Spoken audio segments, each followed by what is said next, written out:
আসসালামু আলাইকুম। Welcome to Labiba's cooking world. আজকে তৈরি করছি কচু শাকের ভর্তা।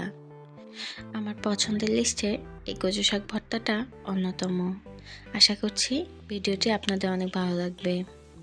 তো প্রথমেই কড়াইয়ে কিছুটা তেল গরম করে নিয়ে তার মধ্যে আস্ত রসুনের কোয়া এবং একটু মোটা করে কাটা কিছুটা পেঁয়াজ দিয়ে দিয়েছি। তারপর 8-10টা কাঁচামরিচ দিয়েছি।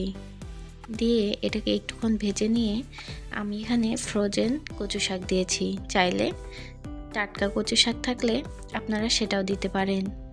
দিয়ে খুব ভালো করে নেড়েচেড়ে এই শাক আর রসুনগুলো সেদ্ধ হওয়া পর্যন্ত অপেক্ষা করব। এরপর সব কিছু যখন সেদ্ধ হয়ে আসবে কিছুক্ষণ হালকা একটু ভেজে নেব। নিয়ে পানিটা শুকিয়ে গেলেই এটা আমরা পাটায় অথবা বাটনায় বেটে নিচ্ছি। আমি এখানে মাটির বাটনা ইউজ করছি বাটার জন্য। আমার কাছে বাটনায় বাটাটা সবচেয়ে সহজ মনে হয়, তাই আমি এখানে বাটনায় বেটে নিচ্ছি শাক ভর্তাটা। এটা গরম ভাতের সঙ্গে খেতে অনেক মজা লাগে।